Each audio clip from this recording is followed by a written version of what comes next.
ప్రకారం వచ్చాను. మీ అందరికీ ప్రేమపూర్వక వందనాలు.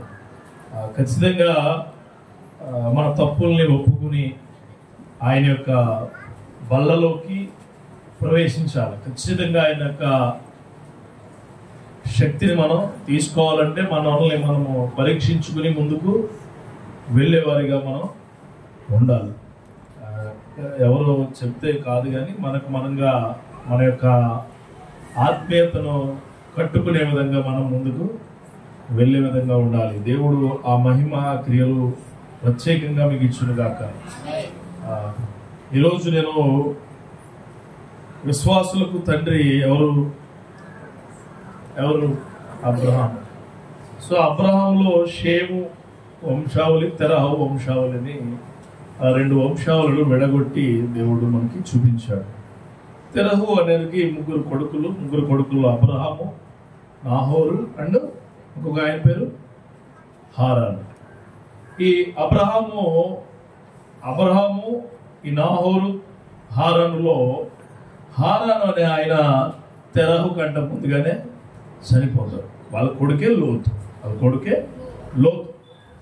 ఈ అబ్రహాము, నాహోరు, ఈ వేరే ఆయన కుమారుడు, చనిపోయిన కొడుకు యొక్క కుమారుడు అందరూ కలిసే ఉండేవారు. ప్రత్యేకించి అందరూ కలిసే ఉన్న ఆ యొక్క తూర్పు సీదోను అనే ప్రాంతంలో ఉండేవారు. అది అంత అభిషేకం కలిగింది కాదు, అది అంత గొప్పగా ఉండేది కాదు. వాళ్ళు ఎంత శ్రమ పడితే ఆ శ్రమ పడిందంతా కూడా వ్యర్థమైపోయి ఉండే ప్రాంతం. ఆ ప్రాంతం నుంచి వారు ఇంకొకటి ఏంటంటే వారు ఒక వృత్తి ఉండేది. వృత్తి ఏంటో తెలుసా? డేరాలు ఆ టైంలో ఎడారి ప్రాంతంలో, ఎడారి విధానంలో డేరాలు అనేవి చాలా ప్రాముఖ్యత కలిగినవి. ఇప్పుడు మనకి స్లాబ్లు ఎలా వేస్తున్నారు మేస్తులు, ఆ టైంలో డేరాలు అనేది ఎక్కువగా కట్టేవారు, ఎక్కువ ఉండేవి కూడా. ఆ సమయంలో వీళ్ళు వాళ్ళ వృత్తిని చాలా గొప్పగా చేసేవారు. ఈ గొప్పగా చేసే విధానంలో నాహోరు వారి తెరహు కన్నా అబ్రహాము చాలా పద్ధతిగా చేసేవాడు. ఎలా చేసేవాడు? చాలా పద్ధతిగా, చాలా శక్తివంతంగా, చాలా నమ్మకంగా చేసేవాడు. ఇలా చేసినప్పుడు దేవుడు అబ్రహామును దర్శించి అబ్రహాముతో అంటాడు, అబ్రహాము, నువ్వు ఎక్కడైతే ఉన్నావో ఆ ప్రాంతాన్ని వదిలిపెట్టేసి ఆ ప్రాంతం నుంచి నేను చెప్పబోయే ప్రాంతానికి నువ్వు వెళ్ళు.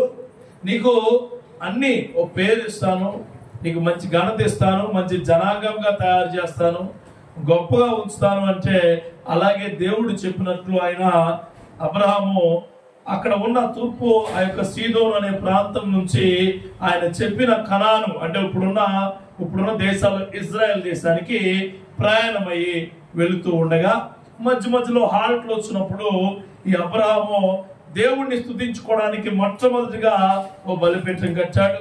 తర్వాత ఇంకో బలిపీఠం కట్టాడు. తర్వాత ఇంకో బలిపీఠం కట్టాడు. బలిపీఠాలు కట్టుకుంటూ వెళుతూ అబ్రహాము అలా వెళుతూ ఉన్న సమయంలో ఆ ఇజ్రాయెల్ ప్రాంతంలోంచి ఎదురు వస్తున్న వాళ్ళు కరువు వచ్చిందని చెప్పారు. ఏమని చెప్పారు? కరువు వచ్చింది, అక్కడ తినడానికి తిండి లేదు, తాగడానికి నీళ్లు లేవు. అయ్యి బాబోయ్ ఎలాగంటే అక్కడ నుంచి పారిపోయాడు. అక్కడ నుంచి పారిపోవడమే కాకుండా పారిపోయి అంటే కరువును చూసి పారిపోయాడు. అక్కడున్న రాజులను చూసి భయపడ్డాడు. ఆ రాజుల్ని ఇలా కుటుంబ విషయాల్లో అబద్ధం చెప్పాడు. చూడండి, నేను ఇదంతా ఒక కథగా చెప్పి మనకు కావాల్సిన వచనాలు మీకు వివరిస్తాను. కావాల్సినవే ఈరోజు మీకు కావాల్సినవి. మనమందరం దైవికమైన జీవితాల్లో మనమందరం అంటున్నాం, మనమందరం మళ్ళీ చెప్తున్నాం, మనమందరం నాతో సహా నేను పరీక్షించుకునేవాడినే. మనమందరం దైవికమైన జీవితాల్లో ప్రతిరోజు చేసే తప్పులు గుర్తుంచుకునే విధంగా ఎప్పుడైతే అలా చేశాడో ఇది తప్పు అని తెలుసుకుని, అబద్ధం ఆడడం తప్పు అని తెలుసుకుని మరలా ఆయన ఎక్కడ మొదటి బలిపీఠం కట్టాడో అక్కడికే వెళ్ళిపోతాడు. ఇది స్టోరీ. ఇది యాక్చువల్గా ఆదికాండం 12వ అధ్యాయం నుంచి 13వ అధ్యాయం 4వ వచనం వరకు ఉంటుంది. దీనిలో నేను ఎలా విభజించానంటే అబ్రహాము దేవుడిలో 3 అడుగులు పైకి వేసాడు. ఎలా వేసాడు? 3 అడుగులు పైకి వేశాడు. దేవుడు నీతో మాట్లాడి నీతో మంచిగా ఉండి నీతో గొప్పగా ఉన్నప్పుడు నువ్వు ఎన్ని అడుగులన్నా పైకి ఎత్తావు. నీ అడుగులకి ఏమి అసలు నీ అడుగులకు అలసటే ఉండదు. దేవుడితో నడిచేటప్పుడు, దేవుడు నీకు చెప్పినప్పుడు, దేవుడితో బలంగా ఉన్నప్పుడు నువ్వు ముందుకు 3 అడుగులు వేసాడు. అబ్రహాం కూడా 3 అడుగులు వేసాడు, ముందు చాలా గొప్పగా వేసాడు. తర్వాత ఒక్కసారిగా నీలో ఒక ఇబ్బంది వచ్చినప్పుడు, నీ కుటుంబంలో ఇబ్బంది వచ్చినప్పుడు, ఆత్మీయంగా ఇబ్బంది వచ్చినప్పుడు 3 అడుగులు ఎలా వేశాడు? కిందకి వేసాడు, వెనక్కి కాదు. మనిషి 4 రకాలుగా నడుస్తాడు. ఒకటి పైకి నడుస్తాడు, ఒకటి ముందుకు నడుస్తాడు, ఒకటి వెనక్కి నడుస్తాడు, ఒకటి కిందకి నడుస్తాడు. ముందుకు నడిచేవాడు అది భౌతికమైన విధానాల్లో ముందుకు వెనక్కి ఉంటుంది, ఆత్మీయ విషయాలలో పైకి కిందకే ఉంటుంది. ఇక్కడ 3 వేసాడు మనోడు అడుగులు. ఎలా అంటే ఆత్మీయమైన విధానాల్లో 3 అడుగులు పైకి వేసాడు, ఆత్మీయమైన విధానంలో 3 అడుగులు కిందకి వేసాడు, శారీరక విధానంలో వెనక్కి వెళ్ళి ఉన్నాడు దేవుడు. మనం ఎలాగే ఉంటున్నాం ప్రతిరోజు దేవుళ్ళో ఒకసారిగా పైకి ఎక్కిపోతున్నాం, ఒకసారిగా డాములు పడిపోతున్నాం, మరలా వెళ్ళి మూలను కూర్చుంటున్నాం. మనం అబ్రహాం లాగానే ఆత్మీయమైన జీవితంలో గౌరవప్రదమైన ప్రయాణం నీకు ఉండాలి అంటే ఇవి నువ్వు సరి చేసుకునేవాడిగా ఉండాలి. ఖచ్చితంగా నువ్వు సరి చేసుకునేవాడు. చిన్న పిల్లల దగ్గర నుంచి ముదుసిన వారు, రేపు మాపు అనే వారి వరకు చేసే తప్పులేదు. అబ్రహాముకి చేసే ఎవరికో కానీ రాదని ధన్యత దేవుడు పిలుపు, ఎవరికో రాదని దేవుడిని ఆరాధించే ధన్యత. ఎంతో మంది, ఎన్నో కోట్ల 134 కోట్ల మంది ప్రజలు ఉన్నారట భారతదేశంలో. అందరూ ఆరాధిస్తున్నారు దేవుణ్ణి. లేదో నీకే ఇచ్చిన ధన్యత, నీకే ఇచ్చాడు. ఆయనతో పాటు అడుగులేయమని, ఆయన దగ్గరికి రమ్మని, ఆయనతో పాటు నడవమని, ఆయన క్రియల్లో ఉండమని చెప్పింది దేవుడు. ఎవరికే? నీకే చెప్పాడు. నీకే చెప్పాడు. నువ్వు ఆయనలో పడిపోతున్నా సరే ఆయన మళ్ళా నేను పట్టుకుంటాను అంటున్నాడు. వెళ్ళిపోకూడదు, పడిపోకూడదు, కిందకి వెళ్ళిపోకూడదు. మనం ఎప్పుడు మీరందరూ ఈరోజు బల్ల ఆరాధన తీసుకోవడానికి వచ్చారు. నిజంగా మనలో అంత గొప్ప శూన్యకరమైన విధానాలు ఉన్నాయా? లేవే. ఉన్నాయండి. మీరు అందరూ సాక్ష్యం చెప్పేశారు కదా, నాలో ఏ బాధలు లేవు, ఎవరి మీద అబ్బాయి అంత లేదు. అవన్నీ కూడా ఏమే కాదు, అవన్నీ మీరు నోటి నుంచి వచ్చే, హృదయం నుంచి వచ్చేవి కాదు. కాబట్టి ఎవరో చెప్తారు కక్షలు లేవంటే ఉంటాయి, ఖచ్చితంగా ఉంటాయి. నిజమే, నిజమే. కక్షలు లేకుండా ఎందుకుంటే నువ్వు మనిషివే, మనిషి స్వభావం ధరించుకున్నవాడివి, మనిషి స్వభావంతో ముందుకు వెడుతున్నవాడివి. నీ కక్షలు ఎందుకుండవు? అయ్యగారు మీకుండవు, మాకు ఉంటే సరి చేసుకుంటూ ఉంటాం. వాక్య ప్రకారము ప్రతి ఒక్కరూ ప్రతిసారి సరి చేసుకోవాలన్నాడు దేవుడు. ప్రతిసారి ఏమి ప్రణాళిక ప్రకారం దేవుడు నడిపింపులో వెళ్ళేవాళ్ళం కాదు.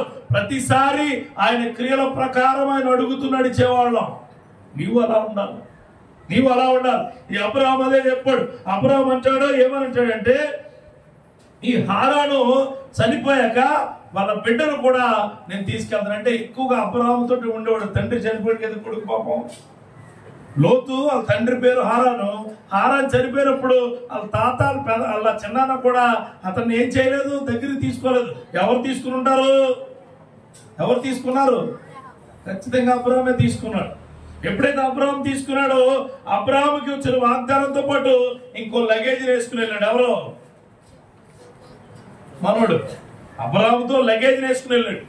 ఆ లగేజ్ లో కూడా చాలా బాధలు ఉన్నాయి. కానీ నేను అబ్రహామునే కాన్సన్ట్రేట్ చేస్తాను. అబ్రహాము అంటే నిన్నే. ఖచ్చితంగా నువ్వు విశ్వాసంలో బాగా ఉండేదానండి నన్ను అనుకుంటామో, నీలో చాలా ఇబ్బందులు ఉన్నాయి. అలాగే నేను అబ్రహాం కంటే గొప్పని ఎవరైనా మగవారు అనుకుని ఉంటే నీలో చాలా ఇబ్బందులు ఉన్నాయి. నువ్వు సరి చేసుకుంటే ఆయనలో నిలబడతావు, సరి చేసుకోలేకపోయినా ఆయన సరి చేస్తాడు. వంకరగా ఉన్నదే నీ దగ్గర వంగితే వంగుద్ది, వంగకపోతే బంగారం కొట్టుకు పట్టుకెళ్ళాలి. అక్కడ కూడా వంగలేదనుకో, అది కరిగించేసి కొత్త తయారు చేస్తావు. అంటే అది వేస్ట్ అయితే చేయడు దేవుడు. నువ్వు బంగారం అని చూడు. నీకు 12వ అధ్యాయం 1వ వచనం అంటాడు. కొన్ని వచనాలు చదువుదాం.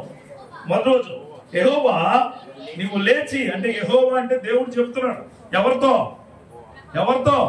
అబ్రాహాముతో నీతోనే చెప్తున్నాడు ఆయన, నీతోనే చెప్తున్నాడు. ఇదిగో నువ్వు ఉన్నట్టుంటే అలా ఉండవు, నీ జీవితం అలాగే ఉండిపోతే అలా ఉండదు.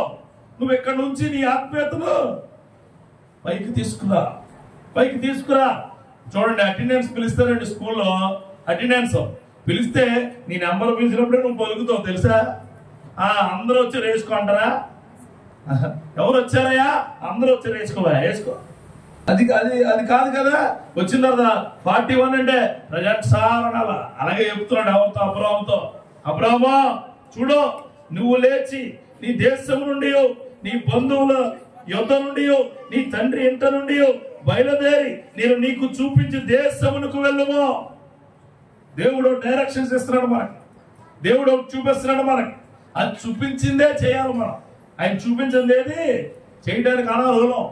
దేవుడు నాకు చూపించాడండి, దేవుడు నన్ను చేయమన్నాడండి, దేవుడు బైబుల్లో లేనివి కూడా నాతో చేపిస్తున్నాడండి. ఇవన్నీ కూడా ఇప్పుడు పనిచేయవు. ఆయన అంటున్నాడు, నేను నీకు చూపించే దేశానికి వెళ్ళు. ఆ దేశంలో కరువు ఉండదు, ఆ దేశంలో ఇబ్బంది ఉండదు, ఆ దేశంలో ధన్యత ఉంటది, ఆ దేశంలో జీవం ఉంటది, ఆ దేశంలో నీ కష్టం అంటే కూడా తెలియదు. నీ ఆత్మీయమైన జీవితానికి దేవుడు చెబుతూ ఉన్నాడు, నేను చూపించే దేశం ఎప్పుడు నిటారుగా ఉంటుంది. ఎలాగా? పైకే ఉంటుందట, పైకే ఉంటుంది.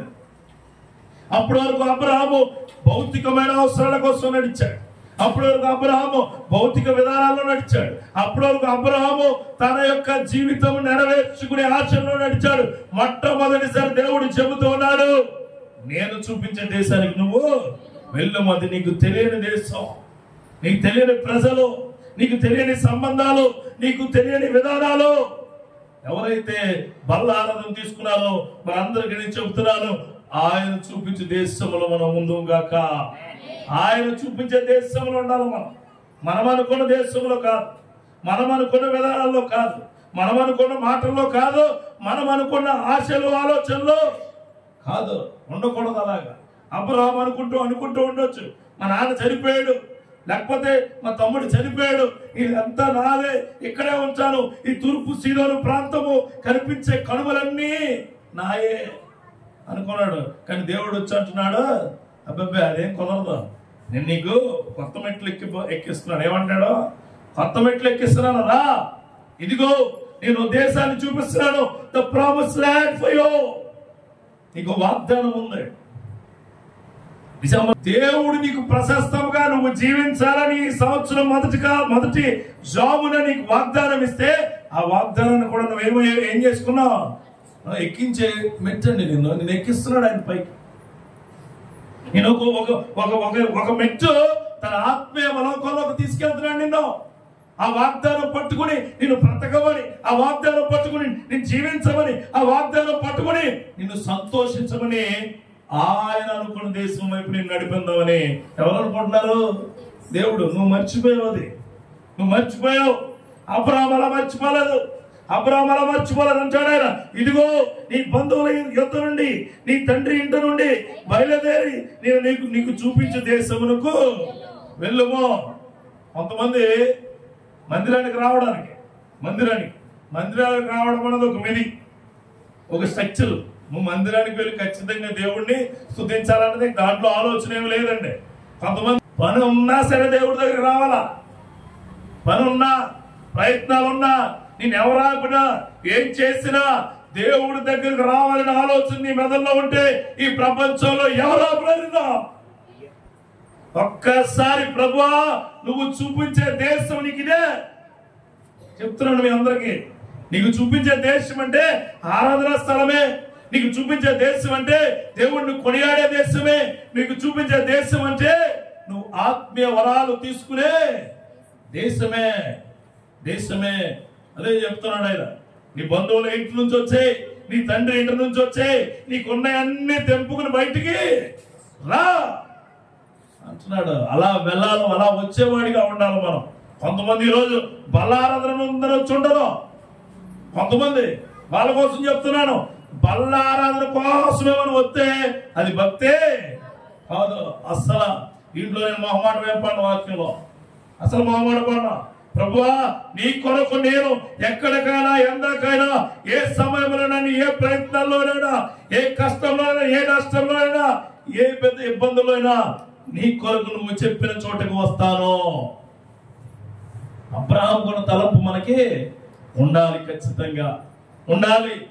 నువ్వు నిజంగా దేవుళ్ళో ఉండి, దేవుడి క్రియల్లో ఉండి, దేవుడి ఆలోచనలో ఉండి ఆ ద్రాక్షరసము రొట్టె నువ్వు తీసుకుంటే, దేవుడికి పాప క్షమాపణ అర్పిస్తే అప్పుడు అది శరీరము రక్తం అవుతుంది. లేకపోతే రొట్టె ద్రాక్షరసంగానే మిగిలిపోతుంది. అలా మిగిలిపోయే జీవితం మనకి వద్దు, మనకు అది ఉండకూడదు. గుర్తుంచుకోండి. మరలా చెప్తున్నాను, ఈ బాధ నీకు ఇబ్బందిగా ఉండొచ్చు, ఇది నీకు చాలా కష్టంగా ఉండొచ్చు, ఇది నీకు చాలా అప్రయత్నంగా ఉండొచ్చు. కానీ నేను చెబుతూ ఉన్నాను, ఆత్మీయ లోకంలో వ్యక్తి ఎక్కాల్సిందంటే దేవుడికి ఇచ్చిన ప్రణాళిక నువ్వు నెరవేర్చుకోవాల్సిందే. దాంట్లో వేరే ఆలోచన ఏమి లేదో. రెండోది అంటాడు చూడండి, 4వ వచనంలో ఇంకో మాట అంటాడు. ఏమంటాడంటే 4వ వచనంలో అంటాడు చూడండి, యెహోవా అతనితో చెప్పిన ప్రకారము అబ్రహాము వెళ్ళిపోయాడట. ఆయన 4వ వర్షం అంటాడు, దేవుడు ఏదైతే చెప్పాడో దానికోసం నేను వెళ్తానంతే. సేవకుడు చెప్పాడు అక్కడ మీటింగ్ ఉందని, సేవకుడు చెప్పాడు ఇంకో చోట మీటింగ్ ఉందని. సేవకుడు తన కోసం చెప్పలేదు, నీకోసమే. సేవకుడి కోసమా మీటింగ్? సేవకుడి కోసమా? లేకపోతే ప్రార్థన? లేకపోతే దేవుడి కోసమా ప్రార్థన? కాదు, మన కొరకు ప్రార్థన. మన కొరకు ఒక ఇంటి దగ్గర ప్రార్థన పెట్టుకుంటే, లేకపోతే ఒక ప్రదేశంలో ప్రార్థన పెట్టుకుంటే అది సేవకుడి కోసమో అక్కడ ఉన్న ప్రదేశం కోసమో కాదండి. అక్కడ ఎవరైతే జనాంగం ఉన్నారో వారి కోసం. అందుకంటాడు ఆయన. అంటే ఆ సమయంలో కనానులో ఏమి లేదు, మంచి లేదేమో. ఆ సమయంలో కనానులో దేవుడి మనుషులు లేరేమో. ఆ సమయంలో కనానులో దేవుడి సమృద్ధి లేదేమో. అందుకే అబ్రహాముని దేవుడు అంటాడు, నేను నిన్ను ప్లేస్ కి పంపిస్తాను, ఆ ప్లేస్ కు వెళ్ళు అని అతను చెప్పినట్టే ఎవరు చేశారు? అబ్రహాము చేశారు. చూడండి 7వ వచనం చూడండి. మరలా 7వ వచనం, యెహోవా అబ్రహాము ప్రత్యక్షమై నీ సంతానమునకు ఈ దేశం ఇచ్చిందని చెప్పగా అతడు తనకు ప్రత్యక్షమైన యెహోవాకు ఒక బలిపీఠము కట్టెను. చూడండి 7వ వచనం ఎంత గొప్పగా ఉందో. ఏం కట్టాడట? బలిపీఠం అంటే ఏదో అనుకున్నారు, ప్రార్థన. అంతే. ప్రార్థనకు గుర్తింపుగా ఆయన ఏం కట్టుకున్నాడు అక్కడ? ప్రార్థనకు గుర్తింపుగా, దేవుడు గుర్తింపుగా ఉందా నీ ఇంట్లో బలిపీఠం? ఉందా? ఈ యొక్క సంఘమే నీకు ఏంటి? ఒక బలిపీఠం. దేవునికి స్తోత్రం కలుగును గాక. అంతే. నువ్వు ఎక్కడ మోకరించి దేవుణ్ణి కోరుకుంటావో అదే దేవుని యొక్క బలిపీఠం. అదే దేవుని బలిపీఠం అండి. అబ్రహాము తన ఏదైతే ఆ ప్రదేశానికి పంపించాడో తన స్థాయి ఎలా పెరిగిపోయింది? దేవుడికి బలిపీఠం కట్టే స్థాయికి అబ్రహాము వెళ్ళిపోయాడు. ఎక్కడుండేవాడు? డేరాలు గుర్తుకునేవాడు. ఎక్కడుండేవాడు? ఎడారిలో ఉండేవాడు. ఎక్కడుండేవాడు? వాళ్ళ తండ్రి చెప్పిన ప్రతి పని చేసేవాడు. ఎక్కడుండేవాడు? ఒకరి కింద పని చేసేవాడిగా ఉన్నాడు. కానీ దేవుడు చెప్పిన మాట విని దేవుడితో అనుసంధానమై దేవుడి మాటలు విని ఆయనకు బలిపీఠం కట్టే స్టేజ్కి అబ్రహాము వెళ్ళిపోయాడు. గుర్తుపెట్టుకోండి సోదరి సోదరుడా, నీ జీవితం మారాలంటే నువ్వు ప్రార్థన చేయాల్సిందే. నీ జీవితం బాగుపడాలంటే దేవుడిని నువ్వు స్తుతించాల్సిందే. నీ జీవితం దేవుడికి అనుకూలంగా ఉండాలి అంటే దేవుడి వాక్యాన్ని నీ హృదయంలో పెట్టుకుని నువ్వు ధ్యానించాల్సిందే. వేరే ఆలోచన ఏమీ లేదు. వేరే ఆలోచన ఏమీ లేదు. చూడండి 8వ వచనం ఇంకోటి ఉంటుంది. అక్కడి నుంచి మళ్ళా బేతేలుకి వెళ్ళాడట. అక్కడి నుంచి అతను బయలుదేరి బేతేలుకు తూర్పునున్న కొండకు చేరి పడమటనున్న బేతేలుకు తూర్పునున్న హాయికును మధ్యన గుడారము వేసి అక్కడ యెహోవాకు బలిపీఠమును కట్టి యెహోవా నామమున ప్రార్థన చేసెను. ఈ ఆత్మీయం ఎట్లు ఎక్కుతున్నప్పుడు అండి, కొడుకు పెళ్లి కోసం ప్రార్థన చేయమని అందాక ఒక ఆమె, ఓ విశ్వాసం, ప్రార్థన చేయమన్నప్పుడే బలిపీఠం స్టార్ట్ అయిపోవాలి. ఆమె అది కుదిరిన వెంటనే ప్రభువా ఇదిగో నువ్వు నాకు గుర్తింపించావు అనుకోవాలా. పెళ్లి అయిపోయిన వెంటనే ప్రభువా నీ వల్లే జరిగింది అనాలి. అది కాదు, ఉండదు మన దగ్గర ఏముంటో చెప్తా. పెళ్లి అవ్వాలి, పెళ్లి అవ్వాలి, పెళ్లి అవ్వాలి, పిల్లల్ని చూస్తారు, పిల్ల మొత్తం అంతా బాగానే ఉంటది. పెళ్లి అయిపోయి ప్రసంగాలు అయిపోయిన తర్వాత వెనకాల మొదలెట్టు. నీకు తెలుసు అంత ఏంటో. పరిశుద్ధమైన కార్యాలు చేయటం చేసే దగ్గర అశుద్ధమైన పనులు ఉండకూడదు. మళ్ళీ చెప్తున్నా, పరిశుద్ధమైన కార్యాలు జరిగే చోట అశుద్ధమైన పనులు ఉండకూడదు. మా చుట్టాలు బాధపడతారండి, మా ఫ్రెండ్స్ బాధపడతారండి, మా ఫ్రెండ్స్ ఇబ్బంది పడతారండి. పండే నా దేవుడు ఇబ్బంది పడతాడు. ఏమని చెప్పాలా? నా దేవుడు, నేను నమ్ముకున్న దేవుడు, నేను గణపరిచే దేవుడు, నాతో పాటు ఉండే దేవుడు, నన్ను రోజు ఇంత స్థాయికి తీసుకొచ్చిన దేవుడు ఖచ్చితంగా కన్నీరు పడతాడు. ఆయన అంటాడు, ఆయన పరిశుద్ధాత్మను దుఃఖపరచకండి, ఏడిపించకండి అంటాడు. ఏడిపించకండి. పరిశుద్ధాత్మ ఎక్కడ ఉందని అంటే ఆ కార్యాలన్నీ పరిశుద్ధాత్మ ద్వారా జరిగేవే. ఆ కార్యాలన్నీ పరిశుద్ధాత్మ వల్ల జరిగేవే. బలిపీఠాలు కట్టే స్థాయిలో దేవుడు నిన్ను ఉంచబోతాడు. చూడండి, దేవుడు ఈ 3 మెట్లలో, ఆ ఎక్కించే మెట్లలో మొట్టమొదటిగా ఆయన దేశాన్ని నీకు పరిచయం చేస్తాడు. దాంట్లోనే రెండో వచనం చదవండి. 2వ వచనం, నిన్ను గొప్ప జనముగా చేసి, నిన్ను గొప్ప జనముగా చేసి నిన్ను ఆశీర్వదించి నీ నామమును గొప్ప చేస్తాను. అంటే నీ పేరుని ఏం చేస్తాడంటే ఆయన, నీ ఉద్యోగంలో నీ పేరు మారిపోకపో. ఎవరితో ఉంటే నువ్వు? దేవుడితో ఉంటాయి. నీ ఉద్యోగం నేను అనుభవిస్తున్నాను. ఎవరు మారినా ఏం చేసినా ఏమైనా వినోద్ అన్న పేరు దేవుడు ఏర్పరిచిన బిడ్డ కాబట్టి అలాగే ఉండిపోయింది. అవునా? నీ పేరు ఏదైనా కావచ్చు, నీ పెంచిన పేరు ఏదైనా కావచ్చు, నీ నామాన్ని ఆయన గొప్ప చేస్తాడు. అది ఆత్మీయమైన మెట్లు. ఆ మెట్లు నీకు ఉండాలా? ఈ 3 మెట్లు ఆయన పైకి ఎక్కుతున్నప్పుడు, ఈ 3 మెట్లలో ఈ పైకి వెళ్ళే దానిలో మొట్టమొదటిగా అంటాడు, నా దేశాన్ని పరిచయం చేస్తాను. రెండవది అంటాడు, నీ నామాన్ని గొప్ప చేస్తాను. అందుకే అంటాడు, విశ్వాసులకు తండ్రి. అంతకన్నా గొప్ప పేరు ఏంటండి? విశ్వాసులకు తండ్రి కన్నా గొప్ప పేరు ఏమైనా ఉంటుందా? ఉండదా? విశ్వాసంకి ఆయనే తండ్రి, జనకుడు ఆయన. అంత గొప్ప పేరు ఇచ్చాడు. అంటే అబ్రాహాము తప్పులు ఏం చేయలేదా? చాలా చేశాడు. అబ్రాహాము చాలా మిస్టేక్స్ చేశాడు. కానీ దేవుడు ఆయనకి ఇచ్చిన వాగ్దాన పేరును మాత్రం నిలబెట్టి పాడేశాడు. ఆమేన్. నీ జీవితంలో, నీ వ్యాపారంలో, లేకపోతే నువ్వు చేసే ప్రతి పనిలో, లేకపోతే నువ్వు ఆటో నడుపుతున్నావు అనుకోండి, నీకున్న పేరు ఇంకెవరికే ఉండదు. చాలా గొప్ప పేరు ఉండదు నీకు. చాలా బాగా నడుపుతాడండి. ఆ నడిపే తీరే దేవుడు ఇస్తాడండి. దేవుడు ఇస్తాడు. లేకపోతే నువ్వు ఏదైనా వ్యాపారం చేసుకున్నావు అనుకో, ఆయన దగ్గర కొనుక్కోండి. ఆయన అంత గొప్పోడు ఉండడు, చాలా మంచోడు. లేకపోతే ఇంకా మన సంఘంలో మ్యూజిక్ సిస్టము లేకపోతే లైటింగ్ సిస్టమ్ వేసే వాళ్ళు ఉన్నారు.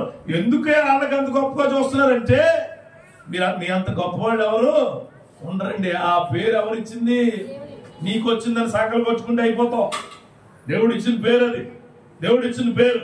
స్కూల్లో కానీ కాలేజీలో కానీ పిల్లలు మంచివారు అని నీకు చెప్తున్నారంటే ఆ పేరు దేవుడు ఇచ్చిన పేరు. ఆత్మీయ ఎత్తుల్లో, ఆత్మీయ నడిపింపులో నీకు వచ్చిన పేరుదే. దేవుడిచ్చే పేరు చాలా గొప్పగా ఉంటుందండి. అవి ఎవరు కూడా తొడపలేరు. మనుషులు ఇచ్చే పేరు ఎలా ఉంటుందంటే, ఏదైనా ఫంక్షన్ ఎత్తినప్పుడు నిన్ను తెగపోగొడి ఎత్తూ ఉంటారు, గాలి కొట్టేస్తూ ఉంటారు.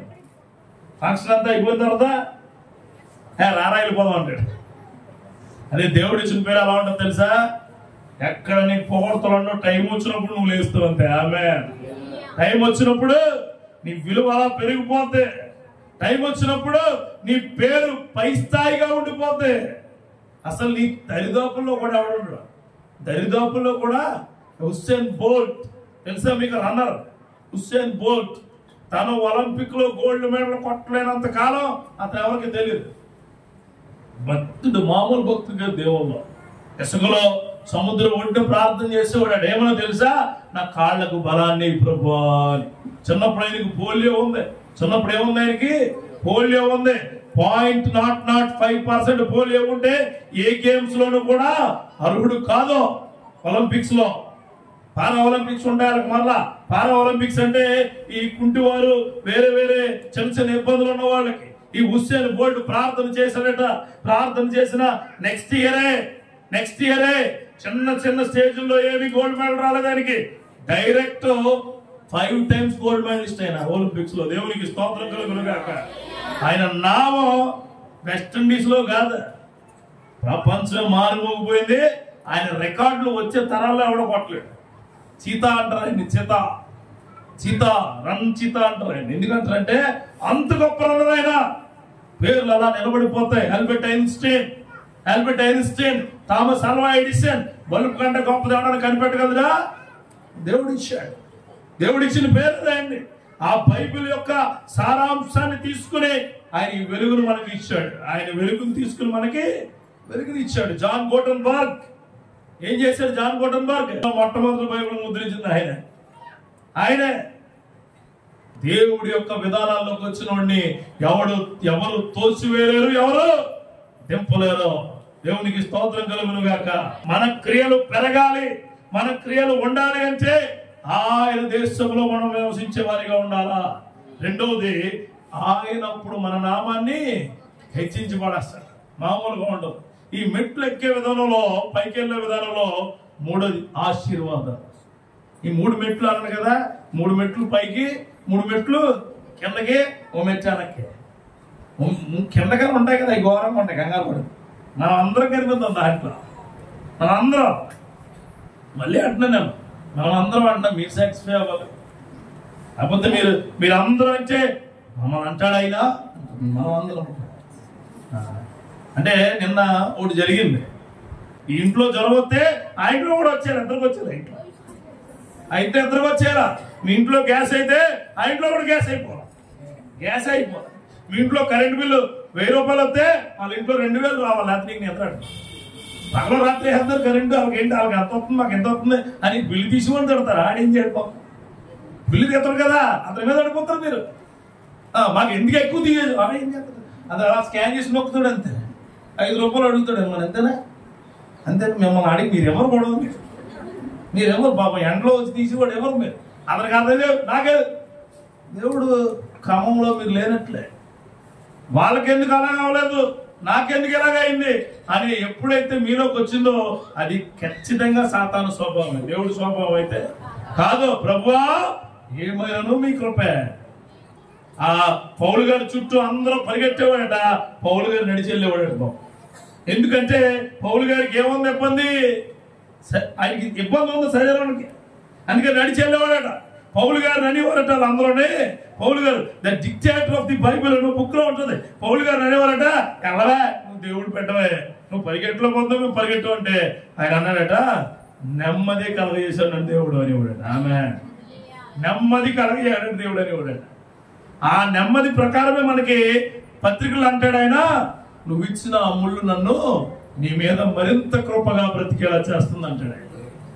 ఆమె గుర్తుపెట్టుకోండి నా సోదర, దేవుడి నీ నామాన్ని హెచ్చించే విధంగా చేయాలి అంటే పక్క వారు ఎవరి మీద నువ్వు ఎప్పుడు కూడా ఏ విధమైన ప్రణాళికలు పెట్టుకోకూడదు.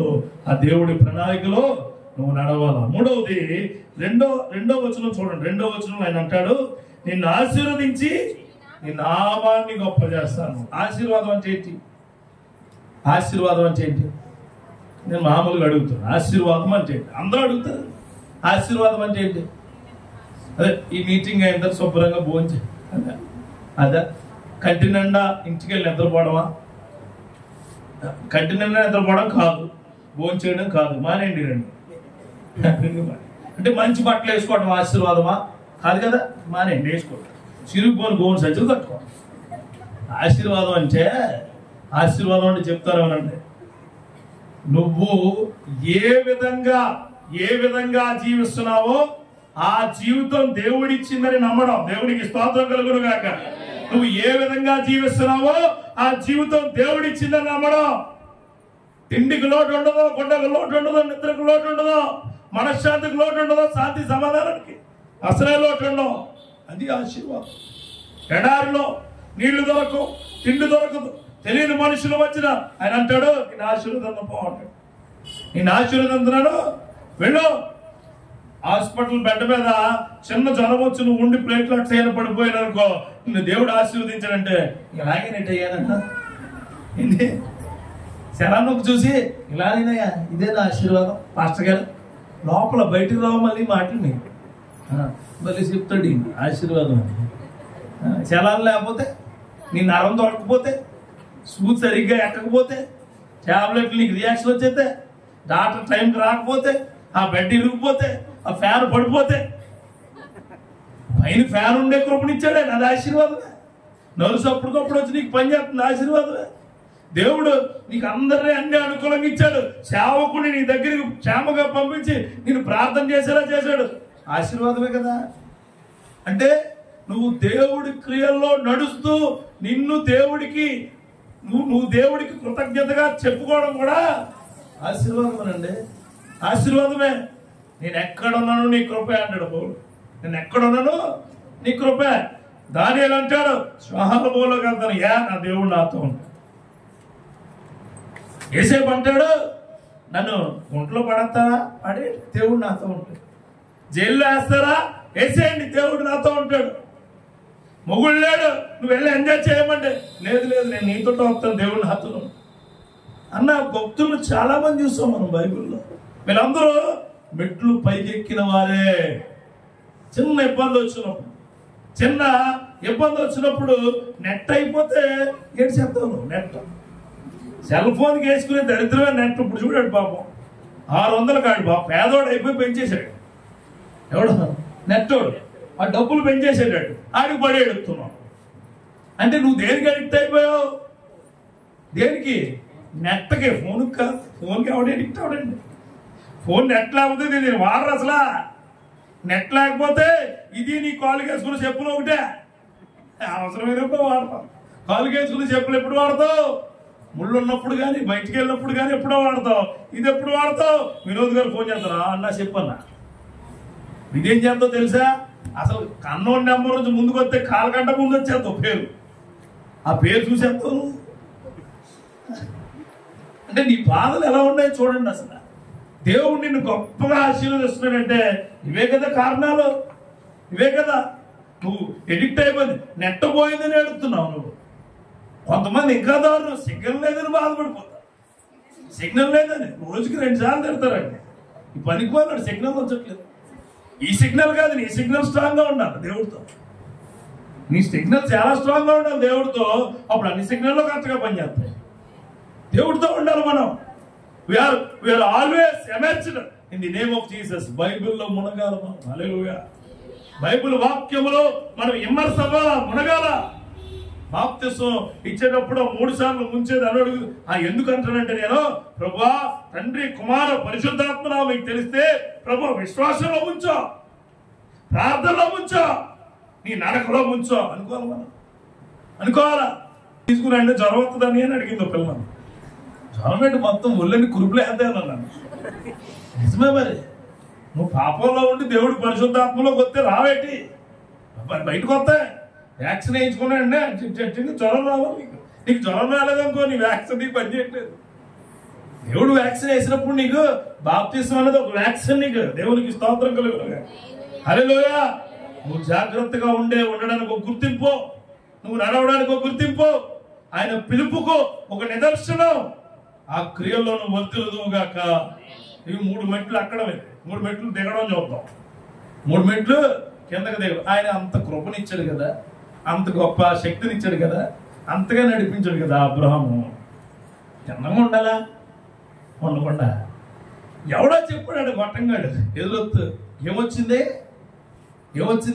నువ్వు వెళ్ళబోయే ఇశ్రాయేల్ దేశం ఉందే 4 కలిపి ఒక ఇడ్లీ కొట్టేసుకున్నారని చెప్పాను. అంటే మామూలుగా చెప్తున్న కరువు అంటే ఏంటి? కరువు అంటే ఏంటండి? అంటే కరువు అంటే అన్ని కోల్పోవడం. ఏంటి? అన్ని కోల్పోవడం. కరువు అంటే అన్ని కోల్పోవడం. నీ దగ్గర అన్ని ఉండి ఒకసారిగా అన్ని కోల్పోయిన దాన్ని కరువు అంటారు. ఆ కరువు వచ్చినప్పుడు నువ్వేం చేస్తావో చూద్దాం. ఆ కరువు వచ్చినప్పుడు దేవుడు అన్నాడు నేను మరలా నిన్ను హెచ్చిస్తానంటాడు. దేవుడు అంటాడు నీకు మరలా సమృద్ధినిస్తాను. దేవుడు అంటాడు నిన్ను నడిపిస్తాను అంటాడు. కానీ నువ్వు అబ్బాయి నాకు అయ్యేవే వద్దు. అసలు దిగేవారు ఎలా ఉంటారో చూద్దాం. దిగేవారు చూడండి 10వ వచనం చూడండి. 10వ వచనం. అప్పుడు ఆ దేశంలో కరువు వచ్చెను, ఆ దేశము కరువు భారముగా ఉన్నందున అబ్రహాము ఐగుప్తు దేశంలో నివసించుటకు అక్కడికి వెళ్ళలేదు, పారిపోయాడు వెళ్ళలేదు. అయ్యి బాబాయ్ ఉపవాసం ఉండమంటారు, నాకెందుకు బాబాయ్ గొడవ. అంతమంది పారిపోతారు, ఉపవాసం ఉండమంటే పారిపోతారు, ప్రార్థన చేయమంటే పారిపోతారు, సాక్ష్యం చెప్పమంటే పారిపోతారు. ఇంకో గొప్ప విషయం ఏంటంటే మనకు మేలు కలిగిన జీవితంని దేవుడి నామంలో చెప్పమంటే పారిపోతారు. అలా ఇందాక మా అమ్మగారు చాలా ఆనందం అనిపించుకున్నారు, చాలా ఆనందం. అమ్మగారు సాక్ష్యం చెప్పారు, నిజంగా మనకు మేలు కలిగితే దేవుడు విజిల్లో తనెత్తడు బయటికి చెప్పారు. తెలుసా, నీకు నువ్వు తెలుసుకోవాలి, మేము చెప్పకూడదు. దేవుడి నామకే నిజంగా మహిమ కలుగును గాక. మనకు మేలు చేసిన దేవుణ్ణి కనపరచడం అన్నది చాలా గొప్ప విషయం, చాలా గొప్ప విషయం. కరువు వచ్చిందట, వస్తుంది. కరువు ఎందుకు రాదు? కరువు వస్తుంది. దేవుడు చెప్పమన్న ప్లేస్కి వెళ్తున్నాడు, వెళ్ళమన్నాడంటే నీకు అన్ని ఇబ్బందులే చెప్తాడు. యోనా కూడా అదే చెప్పాడుగా. యోనా నేను చూపించే ప్రాంతానికి వెళ్ళంటే యోనా అప్పటికే అక్కడ ఉన్న పరిస్థితులు గమనించి పారిపోయాడు. అలాగే మీకు చెప్పే మాట, యేసుక్రీస్తు వారు కూడా సమృద్ధి కలిగిన ప్లేస్కి వెళ్ళలేదండి, కరువు కలిగిన ప్లేస్కి వెళ్ళాడు ఆయన. కరువుతో నశించిపోతూ ఉన్న ఆ కరువు కలిగిన చెట్టు మీద ఉన్న ఆ చక్క ఇంటికి వెళ్ళాడు. కరువు ఎవరి వల్ల వచ్చింది? చక్క వల్ల వచ్చింది. ఏం చేస్తున్నాడు ఈ చక్క? ఆడింటికి వెళ్తున్నాడు, వీడింటికి వెళ్తున్నాడు, వాడి డబ్బులు లాగేసుకుంటాడు, వీడి డబ్బులు లాగేసుకుంటాడు, వాళ్ళ ఇంట్లో వాళ్ళందరినీ కూడా అన్ని వస్తువులు పట్టుకెళ్ళిపోతున్నాడు. గమనించాడు ఆయన. చక్కయా దిగు, ఆ పై నుంచే దిగుదా, ఇదిగో నీ వల్ల ఏంటంటే ప్రభువా నువ్వు చెప్పిందే నేను చేస్తాను, నువ్వు చెప్పిందే నేను చేస్తాను. పారిపోయే అలవాటు ఉన్న క్రైస్తవుడు కనుకుంటే ఈ రోజు నీకు చెప్తున్నాను, పారిపోమాక నిలబడు. కష్టాలు వస్తాయి, ఖచ్చితంగా వస్తాయి. కన్నీళ్లు దేవుడిచ్చినవే, ఆ కన్నీళ్లు దేవుడి కోసమే కార్చబడి ఉండాలి. నీ కన్నీళ్లు చాలా విలువైనవండి. ఒక ఆయన రాస్తాడు, 1% ఆఫ్ వాటర్, 99% ఆఫ్ ఫీలింగ్స్ అట. మన కన్నీళ్ళలో 1% ఉంటుందట వాటర్, చిన్నదే. కానీ 99% నీ ఫీలింగ్స్ అంటే బాధలు ఉంటాయి. ఈ బాధలు మొత్తం దేవుడికి పోవాలి. కరువు వచ్చింది, పారిపోయాడు వేరే దేశాలకు. చూడండి అక్కడ ఏమంటాడు, ఐగుప్తుకు మళ్ళీ వెళ్ళిపోయాడు, ఈజిప్ట్కి వెళ్ళిపోయాడు. ఆల్రెడీ ఆ తూర్పు సీదోను ప్రాంతం నుంచి దరిదాపుగా 300 కిలోమీటర్లు వచ్చేసి మళ్ళీ అక్కడ నుంచి యూటర్న్ తీసుకుని మళ్ళీ ఈజిప్ట్కి వెళ్ళిపోయాడు. ఎలాగంటే చెప్తాను చూడండి. ఇక్కడ నుంచి యానం వెళ్ళాలి, యానం వెళ్ళకుండా కాటన్ కొండ నుంచి మళ్ళీ అమలాపురం వెళ్ళిపోయాడు. యానం ఎప్పుడు వెళ్ళాడు? యానం ఎప్పుడు వెళ్ళా? ఎందుకు? అక్కడ సముద్ర కేటాలు గట్టిగా వచ్చేస్తున్నాయంటే అవి బాబు చచ్చిపోతానేమో అని ఎదుర్కోవాలా. వెళ్ళాలి. అయ్యో నా పిల్ల పెళ్లి చేయాలి, నా దగ్గర డబ్బులు ఏమి లేవు, అయ్యి బాబాయ్ దానికి పెళ్లి చేయకుండా ఉంటే బాగుండు అనుకుంటాం కొంతమంది. అనుకోమాకండి. ప్రభువా నా ఇబ్బందులు నీకు తెలుసు, నా కష్టాలు నీకు తెలుసు, నా కన్నీళ్ళు నీకు తెలుసు, ఇదిగో ఈ కార్యాన్ని నేను పూనుకుని వెళ్తున్నాను, నువ్వు చేయి అని దేవుడిని అడగాలి. నీ సొంత నిర్ణయాలు తీసుకోమాకండి. సొంత నిర్ణయాలు తీసుకునే వ్యక్తి ఎప్పటికీ కిందకే పోతాం. సొంత నిర్ణయాలు తీసుకోవద్దు. అబ్రహాము దేవుడు చెప్పాడు నేను చెప్పిన దేశానికి వెళ్ళమని.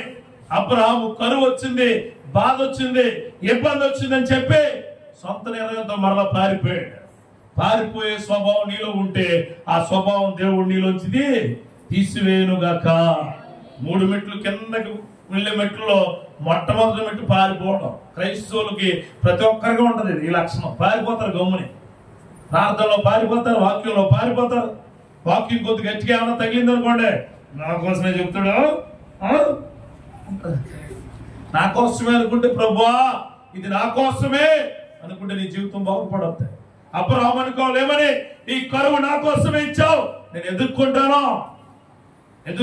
నయోమి వాళ్ళ కుటుంబం ఎందుకు పాడైందో తెలుసా? ఇక్కడ కరువు వచ్చిందని అక్కడ పోయింది.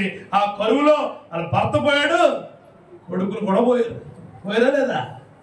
కరువు వచ్చిందని. ఇక్కడ వేరే చోట సమృద్ధి ఉంటుందని అనుకోమో. అక్కడ హైదరాబాద్ వెళ్తే చాలా బాగుంటుంది అనుకుంటారేమో, చాలా బాగుంటుంది అక్కడికి వెళ్తే. ఇక్కడ టీ ఎంత వస్తుంది? టీ ₹5 వస్తుంది. ₹5 బిస్కెట్ కూడా ఇవ్వడం నిజమే. హైదరాబాద్ ఏం చేస్తావు? ఏమి చేయలేవు. ఇక్కడ ఉండే తల్లిదండ్రులు తోడుగా ఉండొచ్చు. తల్లిదండ్రులు నిన్ను రోజు తల్లి నిన్ను ఏం తిన్నావు ఏంటో అడుగుద్ది. నీ కడుపు చూస్తుంది. దగ్గరగా సంఘాలు ఉండొచ్చు. నీ కుటుంబంలో ఉన్న కార్యాలు చక్కబెట్టుకోవచ్చు. మంచిగా ఉద్యోగం తెల్లండి. దేవుడికి స్తోత్రం కలుగును గాక. అక్కడికి లేదో ఉద్ధరించాం అని చెప్పి వెళ్ళమాకండి. అలాగే దుబాయ్ అనే ప్రాంతం, కువైట్ అనే ప్రాంతం, లేకపోతే చైనా అనే ప్రాంతం, ఎక్కడెక్కడికో వెళ్ళిపోతున్నారు. అలా వీడియోలు పెడుతుంటే మనసు చాలా బాధపడుతుంది. ఒక ఆయన పెడతాడు, 30-40 ఒంట్లు ఉన్నాయట, గొర్రెలు ఉన్నాయట, మేకలు ఉన్నాయట. అందరూ వదిలిపెట్టేశారట. 200 కిలోమీటర్ల దూరంలో డేరా వేశారట. తినడానికి తినలేదట. వాటి పొద్దున్న 6 గంటల నుంచి మధ్యాహ్నం 12 గంటల వరకు వాటర్ తోటంతో సరిపోతుందండి నేను బ్రతుకంతా. దయచేసి నా బిడ్డలను చూడాలని ఉంది, నా కుటుంబాన్ని చూడాలని ఉంది, నన్ను ఎవరైనా సాయం చేయండి అని వీడియో పెట్టాడు ఫేస్బుక్ లో. వాళ్ళు పంపే డబ్బులు చూడకండి, వాళ్ళ కష్టాన్ని చూడండి. వాళ్ళు పంపే డబ్బులు నీ కుటుంబాన్ని కొన్ని రోజులు నడిపిస్తాయేమో, కానీ ఆయన ఉంటే జీవితాంతం నడిపిస్తాడు. నేను దేవునికి స్తోత్రం కలుగును గాక.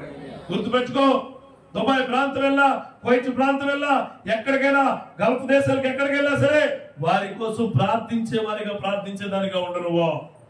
ఎప్పుడైనా సరే వారు ఏం తిన్నారో తెలియదు, వారు ఎలా పడుకుంటారో తెలియదు, వారు ఎలా ఉన్నారో తెలియదు, వారు ఏం చేస్తారో తెలియదు, కానీ వారి ఆలోచనలన్నీ మీ పైన ఉంటాయి. కానీ నీ ఆలోచనలు ఎలా ఉంటాయి తెలుసా? ఎంజాయ్. 10 మందికి భోజనం పెట్టామా, 10 మందితో తిరిగావా, మంచి సెంట్లు కొట్టుకున్నావా, మా అమ్మ తెచ్చింది, లేకపోతే నా భార్య తెచ్చింది, లేకపోతే ఇంకొకరు తెచ్చిన ఉంగరాలు అయ్యేట్టుకుని ఇలా చూపించామా? ఎలా చూపిస్తే లేకపోతే నిద్ర తిరిగి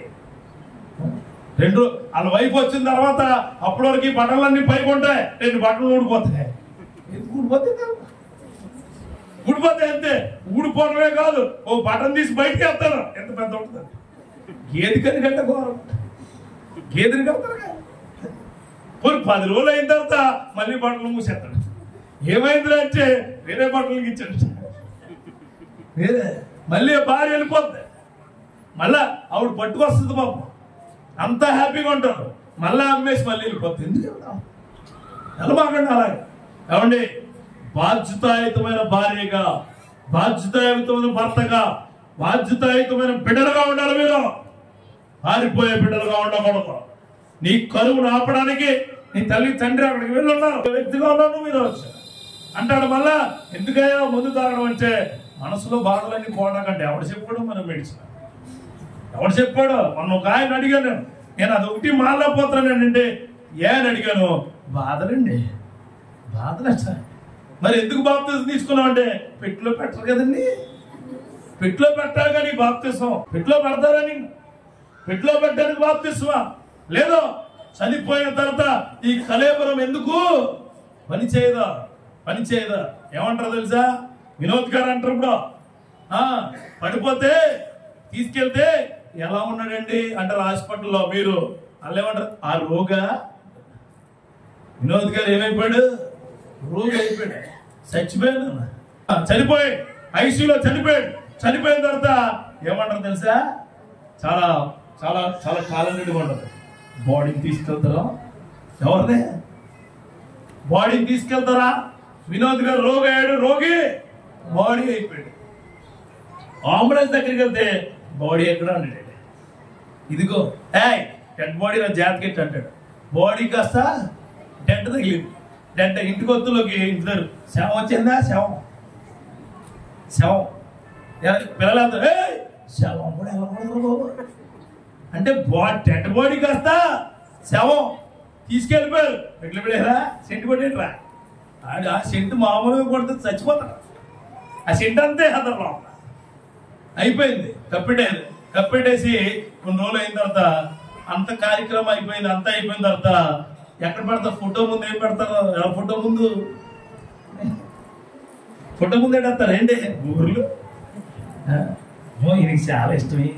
ఎవడు తిండది మళ్ళా అంటే మన శరీరం మృతమైపోయినది.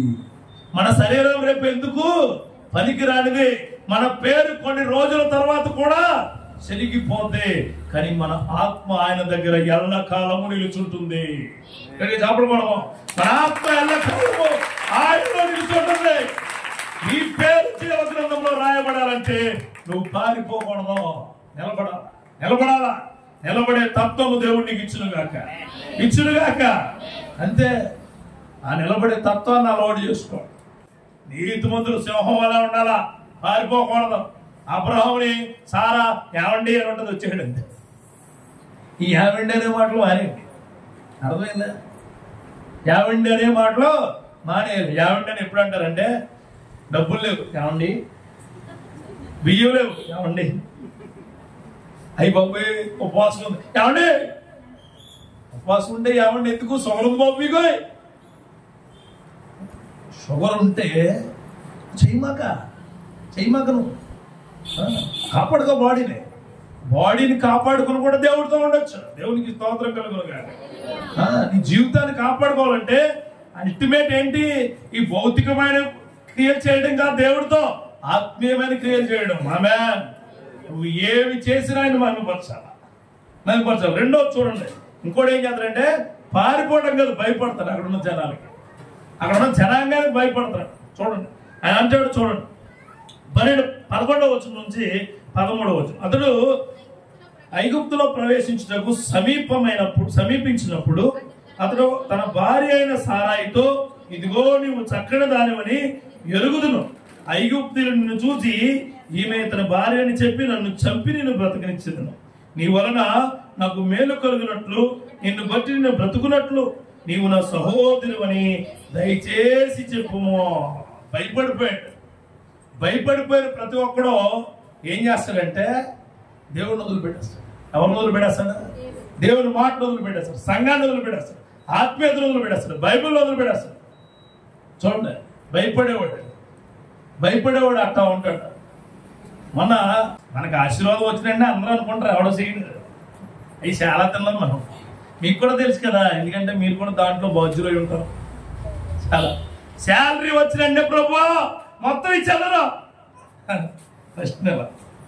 ప్రభు నీకు తెలుసు కదా, అప్లై కొనుక్కో, ఇది కొద్దిగా మొత్తం ఏమైంది? కొద్ది మాస్టర్ గారు కానీ 2 రోజులు కనపడలేదు అనుకో, కొద్ది ఉండదా, అది ఊడ్చేస్తా. ఇచ్చేలే. ప్రభు ఇదిగో కోడి పెట్టుంది, ఫస్ట్ గుడ్డుగా ఎవరికి ఇస్తానా, నీకు ఇచ్చేస్తాను అంటే ఈ లోపల అమ్మా ఆమ్లెట్ కావాలి, అరే గుడ్లు లేవా వేసి రెండో గుడ్డు ఇద్దామా, గుడ్లు అండి ఎక్కడ పోతే అంటే దేవుడికి ఏదైతే మనం సమర్పించుకోవాలనుకున్న వారికి ఖచ్చితంగా ఇవ్వాలి. మన క్రియలు నిజంగా నిలబడితే, మన ఆశయాలు నిజంగా నిలబడితే, దేవుడి మనలో నిజంగా నిలబెడితే మనకు భయం అనేది ఉండదు. భయము బెరుకు ఏదో ఉండదండి. ఎవడ ముందర మాట్లాడదు. నువ్వు చెప్పాలి అలాగే. ఫంక్షన్కి వెళ్తే దేవుని బిడ్డలని చెప్పుకోవాలా, దేవుని క్రియలు కలిగిన వాడిని, కలిగిన దానిని కలిగి ఉన్న గొప్ప భక్తుడిని అని చెప్పుకునే కృప దేవుడు నీకు ఇచ్చునుగాక. దిగిపోయే దాంట్లో ఇది భయపడ్డం అన్నది. ఇంకొకటి ఉంటది, అది అబద్ధం. ఇది మరీ దారుణం ఉంటాయి. క్రిస్టియానిటీలో దేవుడి క్రియలు పూర్తిగా నాశనం అవ్వాలని కారణం ఏంటంటే అబద్ధం. అందరూ చెప్పేవి అబద్ధం అంటే ఏంటో తెలుసా? మీరు అందరూ ప్రార్థన చేశారు రాత్రికాల సమయంలో, చేశాను అని చెప్పి చేయకుండా గొరకట్టు పడుకుంటారు, అదే అబద్ధం. అబద్ధం అంటే పెద్ద ఎగ్జాంపుల్ ఏం లేదు. అందరూ టిఫిన్ చేశారా, చేయలేదు అని ఇంటికాడ ఫుల్గా మెక్కి వచ్చింది కదా. అబద్ధికులు జనకుడు ఎవడండి? అబద్ధికులకు జనకుడు సాతాను, అబద్ధికులకు తండ్రి సాతాను. ఆ తండ్రికి వారసుడిగా నువ్వు అబద్ధాలు ఆడితే అబద్ధికుడుగానే ఉంటావు. అబ్రహాము కూడా అబద్ధం ఆడాడు. ఏమని?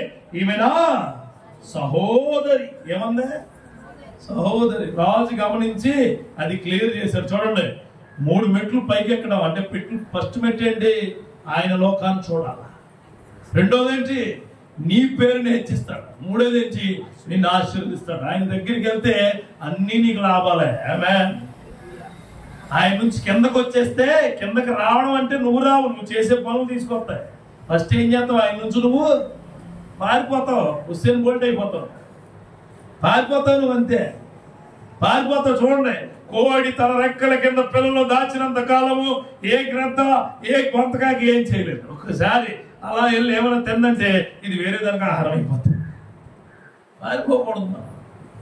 చూడండి, కోడి పెట్ట తప్పు కాదు, తప్పించుకుపోయిన పిల్ల తప్పు, గ్రద్ద తప్పేం కాదు. ఆడు అంటాడు ఎప్పుడు ఎవరిని మింగేద్దామని చూస్తూ ఉంటాడండి. ఎవడో మన ఫ్రెండ్, నా ఫ్రెండ్ కదా, ఎవరి ఫ్రెండ్, మన ఫ్రెండ్ అంట. సరే ఇంకా ఫ్రెండ్ అంటారు. సార్ అయ్యగారు మాకు ఎప్పుడు శత్రువే, ఎప్పుడు శత్రువేడు, ఆడితో మాకు పోలికేంటండి అనలు. Is always your enemy. ఈ లోకానికే ప్రథమ శత్రువాడు, ఈ లోకం బాగుపడుతుంటే చూడలేని శత్రువాడు, ఈ లోకంలో ఫలించి వృద్ధి చెందుతూ ఉంటే ఈ లోకాన్ని నాశనం చేయడానికి కట్టుకునే వ్యక్తి సాతాను. నీలో కూడా వస్తుంటాడు. చాలా జాగ్రత్తగా ఉండవు, చాలా జాగ్రత్తగా ఉండవు. ఈ 3 మెట్లలో మొట్టమొదటిగా పారిపోయే మెట్టు నీకు ఖచ్చితంగా వస్తుంది. రెండోది భయపడతారు. భయపడమాకండి దేనికి.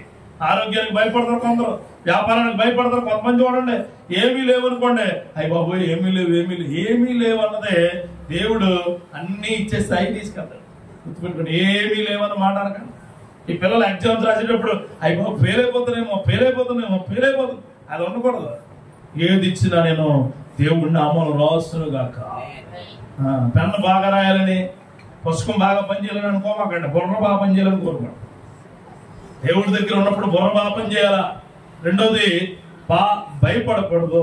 మూడోది అబద్ధాలు ఆడకూడదు. అబద్ధాలు ఆడే పెదవులు దేవునికి. అబద్ధాలు ఆడకండి. అబద్ధాలు ఆడితే దేవుడికి చాలా చిరాకు. పేతురు అబద్ధాలు ఆడాడు 3 సార్లు. నీకు తెలుసా అంటే తెలియదు. చాలా బాధపడిపోయాడు. ఇస్కరియోతు యూదా భోజన బల్ల దగ్గర ఏమన్నాడు? అబద్ధమే. ఇదిగో నన్ను ఒకడు పట్టెత్తున్నాడంటే ఆ నిజాన్ని ఆయన తీర్చుకోలేకపోయాడు. తోమ అబద్ధం అనలేదు. తోమ ఫస్ట్ నుంచి కూడా అతను తోమ ఎలాంటి అనుమానం అన్నమాట. ప్రూఫ్ కావాలి, ప్రూఫ్ కావాలా. తోమ స్నేహితులు ఇద్దరు అలాంటి వాళ్ళే, యోహాను తోమ. వాళ్ళిద్దరూ కూడా సరిగా నమ్మకం లేని వాళ్ళు. పేతురు ఒకడే బలంగా ముందుకెళ్ళేవాడు, ధైర్యంగా. తోమ వెనకాల జరుగుద్దేమో. అలాగే ఇదే పద్ధతి చర్చిలో కూడా ఉంటారండి తోమ. అందుకే భారతదేశం అనుమానపు దేశంగా ఉందట. నీకు తెలిసా? అనుమానమే. రాజకీయ నాయకుల మీద అనుమానం, మనుషుల మీద అనుమానం, తల్లి మీద అనుమానం, తండ్రి మీద అనుమానం, పిల్లల మీద అనుమానం. 2 పిల్లలు కొడుకులు ఉంటే అయ్యి బాబా అమ్మాడికి ఎక్కువేటేస్తుందేమో. ఎవరేసిన ఎత్తనం ఇది? మన గురువుగారు వేసిన ఎత్తనం. అలాగే ఉంటది. ఆ విత్తనాల నుంచి మనం బయటకు వచ్చేయాలి. ఆమె దేవుడు ఆ మహాకృపనికి ఇచ్చును గాక. చివరిగా మాట చెప్పి ముగిస్తాను. 1 అడుగు వెనక్కి, కిందకు పడిపోయాడు. ఎక్కడ మొదలెట్టినాడు? వచ్చినా అబ్రాహాము వెనక్కి రావాలి. వెనకంటే నీ పాత స్థితికి వెళ్ళిపోవాలా. దేవునికి స్తోత్రం కలిగినది. అదే 11వ అధ్యాయం 4 వచనాల్లో ఉంటుంది. ఇది చెప్పిన ముగించి, అబ్రాహాము తనకు కలిగిన సమస్తమును, తన భార్యను, తనతో కూడా లోతును వెంట పెట్టుకుని ఐగుప్తు నుండి నెగేబునకు అంటే ఆ ఇశ్రాయేలు దగ్గర పక్కన పాలస్తీనా ఉంటుంది, ఆ ముందుకెళ్ళే భాగం అన్నమాట. ఆ నెగేబునకు వెళ్ళను.